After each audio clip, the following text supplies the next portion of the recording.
ছোট থেকে স্বপ্ন ছিল আমার তারকেশ্বর যাওয়ার, তো ফাইনালি স্বপ্নটা পূরণ হয়ে গেল। তো আমরা ফার্স্ট টাইম যাচ্ছি তারকেশ্বর, তাই শনিবার দুপুর 2টোর দিকে বাড়ি থেকে বেরিয়ে গেছিলাম। তো আমরা এখন যাব টোটোয় করে বাস স্ট্যান্ড পাড়াজ মোড়। তো ওখান থেকে যাব নবাহাট। নবাহাট বাস স্ট্যান্ডে এসে দেখি বৃষ্টির কারণে পুরো নবাহাট বাস স্ট্যান্ড জলে ডুবে গেছে।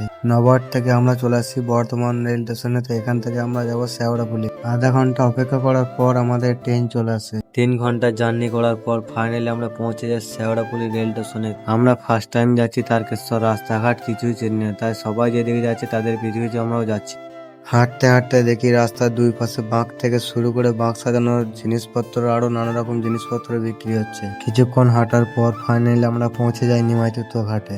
ওখানে গিয়ে তো আমি অবাক, ভক্তদের এত ভিড় কি বলবো। গঙ্গার ঘাটে বাঁক নিয়ে যেতে দিচ্ছে না, তাই কাকা বললো এখানে বাঁকটা রাখতে হবে, কিছু টাকা নেবো। আমরা বললাম ঠিক আছে তাহলে রেখে দাও। বাঁকটা রাখার পর আমরা চলে যাই গঙ্গার ঘাটে জল তুলবার জন্য। ওখানে গিয়ে দেখি এত ভিড় আর এত সুন্দর দৃশ্য কি বলবো। তোমরা কে কে গিয়েছিলে কমেন্টে জানাবে। 2 ঘন্টা রেস্ট করার পর ফাইনালি আমরা বেরিয়ে পড়ি বাবা তারকনাথের দরবারে যাওয়ার জন্য। দেখা হচ্ছে নেক্সট ভিডিওতে, ফলো করতে ভুলবে না কিন্তু।